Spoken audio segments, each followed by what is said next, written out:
Bismillahirrahmanirrahim. Assalamualaikum warahmatullahi wabarakatuh. Anak-anakku sekalian, kembali kita belajar dari rumah. Hari ini pelajaran Bu Pena masuk ke tema 2 dengan judul selalu berhemat energi. Silahkan sambil disimak videonya, kalian buka bukunya masing-masing. Pelajaran yang pertama, subtema 1, sumber energi. Kita akan masuk pelajaran IPA, yaitu energi matahari dalam kehidupan sehari-hari. Energi adalah kemampuan untuk melakukan kerja. Energi dihasilkan oleh sumber energi.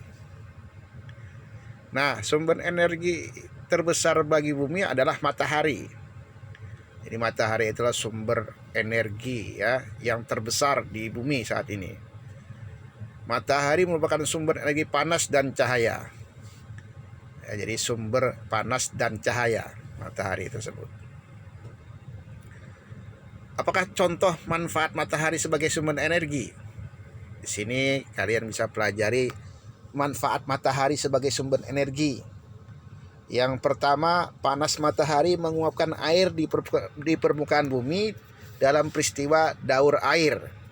Ya, daur air itu artinya air itu menguap ke permukaan bumi akibat panas matahari, ya. Nanti terbentuk awan, kemudian awan itu akan menjadi gelap gitu ya. Nanti akan turun hujan dan kembali lagi ke bumi dan begitu seterusnya. Nah, itu namanya daur air ya. Nah, ini fungsi dari panas matahari. Jadi, fungsi yang pertama menguapkan air di permukaan bumi dalam peristiwa daur air. Yang kedua, panas matahari mempertahankan suhu atmosfer bumi sehingga sesuai untuk kehidupan makhluk hidup ya. Jadi ini panas matahari mempertahankan suhunya. Nah, jadi suhu di bumi kita ini tidak terlalu panas, juga tidak terlalu dingin, sehingga makhluk hidup itu bisa hidup di bumi ini. Jadi ya, itu manfaat yang kedua dari sumber energi matahari. Selanjutnya, yang ketiga, panas matahari dapat mengeringkan pakaian dan bahan makanan. Nah, ini sudah sering kita lihat ya. Jadi panas matahari bermanfaat. Baju kita basah gitu ya. Atau ibu kita, orang tua kita cucian baju gitu. Itu kalau ada matahari di siang hari panas gitu, terik, maka kita jemur. Begitu juga para nelayan. Ya. Para nelayan itu menjemur ikan. Nah, apabila ikannya memang diproduksi untuk menjadi ikan asin gitu ya, dikeringkan. Nah, karena ikan asin juga bisa dimakan gitu ya. Nah, ini contoh gambarnya nih, menjemur ikan. Yang keempat, cahaya matahari menerangi permukaan bumi ya. Di siang hari atau di pagi hari, siang sampai sore itu cahaya matahari menerangi permukaan bumi. Kita tidak perlu menggunakan lampu pada siang hari ketika berjalan ya. Nah, ini fungsinya. Fungsi yang selanjutnya adalah cahaya matahari dimanfaatkan tumbuhan untuk proses fotosintesis ya. Fotosintesis, membuat makanan ya, tumbuhannya. Jadi tumbuhan itu kenapa bisa berkembang, kenapa bisa tinggi, kenapa bisa berbuah? Karena tumbuhan juga ada yang namanya proses fotosintesis, membuat makanan ya di daunnya itu. Dari apa? Dari sumber cahaya matahari, proses fotosintesisnya. Nah, itu fungsi dari sumber energi matahari. Apalagi? Oh, ada lagi, cahaya matahari dapat digunakan sebagai sumber energi listrik. Ya. Yaitu energi matahari dapat diubah menjadi energi listrik menggunakan panel surya. Nah, sekarang ini seperti gambar ini ya. Ini bisa menjadi energi listrik. Ada panel surya seperti di dalam gambar itu. itu diserap. Nah, akhirnya nanti bisa digunakan sebagai energi listrik. Selanjutnya pembelajaran pertama yaitu muatan bahasa Indonesia, ya.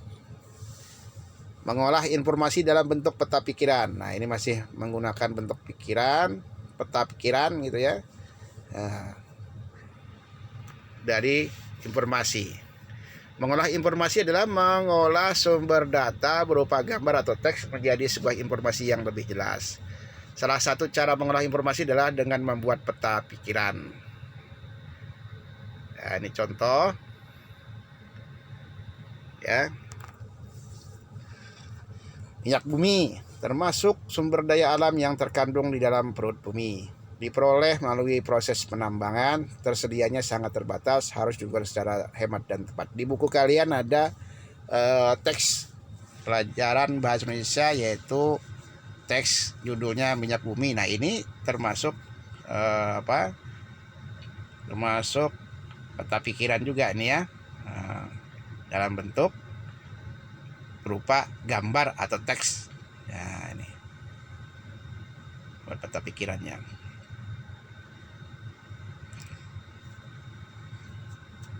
Sebelum minyak bumi dimanfaatkan sebagai bahan bakar, minyak bumi diolah menjadi bensin, solar, dan minyak tanah.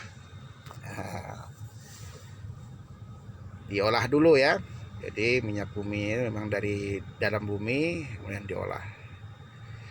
Sisa hasil pengolahan minyak bumi berupa parafin, plastik, dan aspal. Jadi sisa dari pengolahan minyak bumi ada yang berupa parafin, ada yang berupa plastik dan aspal.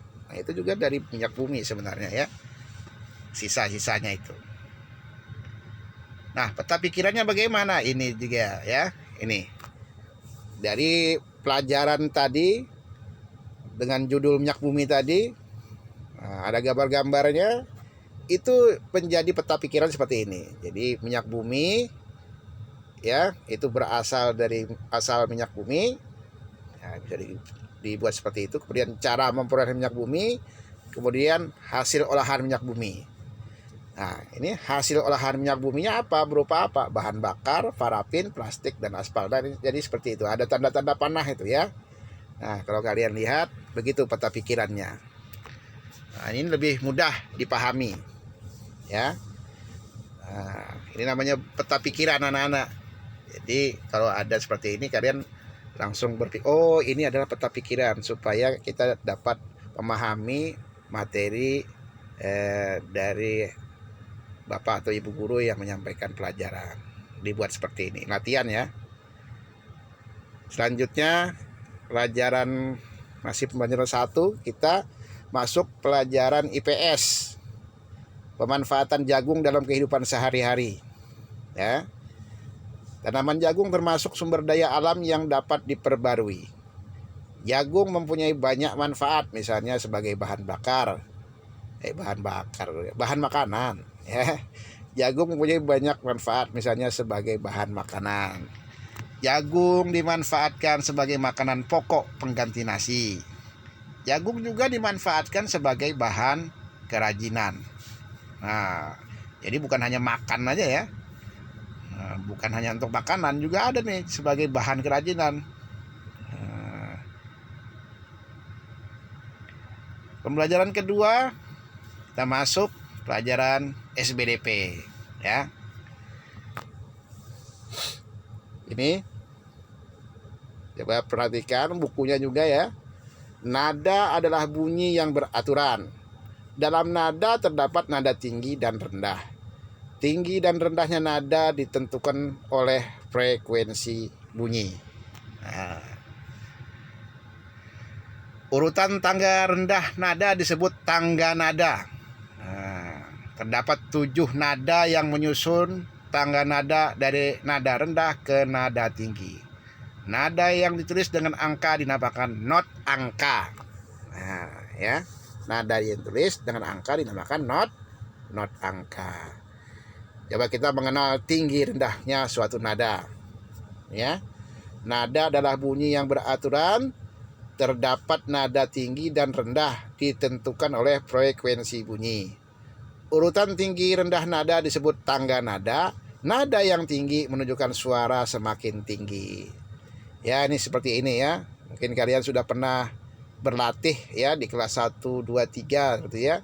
Nah, ini Bapak coba ulang lagi, mengingat kembali bagaimana nada ini kita baca ya. Yaitu do, re, mi, fa, sol, la, si, do. Ini dari rendah ke tinggi. Sekarang dari tinggi ke rendah. Do, si, la, sol, fa, mi, re, do. Nah, begitu contohnya ya. Contohnya seperti itu. Baik, selanjutnya pembelajaran 2 PPKN ya. Hak dan kewajiban di masyarakat. Setiap manusia memiliki hak dan kewajiban dalam memanfaatkan sumber daya alam. Misalnya air untuk berbagai keperluan ya. Hak adalah sesuatu yang didapatkan oleh manusia sejak dalam kandungan. Nah, ini hak. Ya, hak adalah segala sesuatu yang didapatkan oleh manusia sejak dalam kandungan. Itu arti hak, ya. Berikut contoh hak yang dapat diperoleh manusia dalam pemanfaatan air, ya.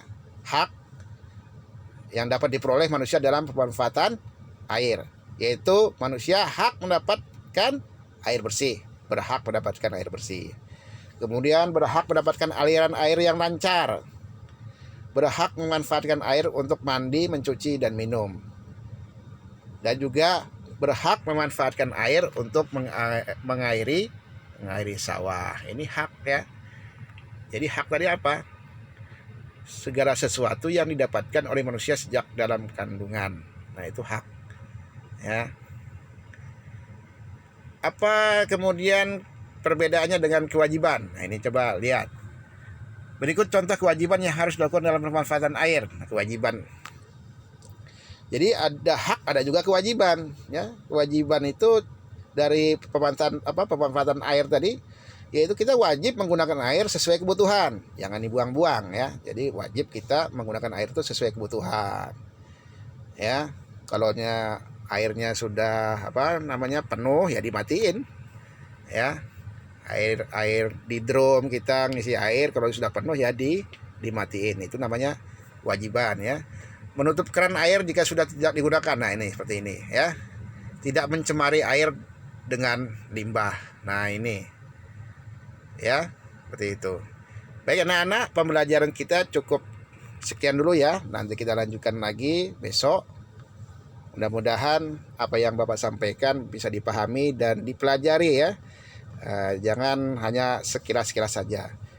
Kurangi main HP-nya ya, dikurangi, banyak-banyak belajar karena kita masih belajar dari rumah. Sambil dibantu orang tuanya ya. Bapak akhiri, wassalamualaikum warahmatullahi wabarakatuh.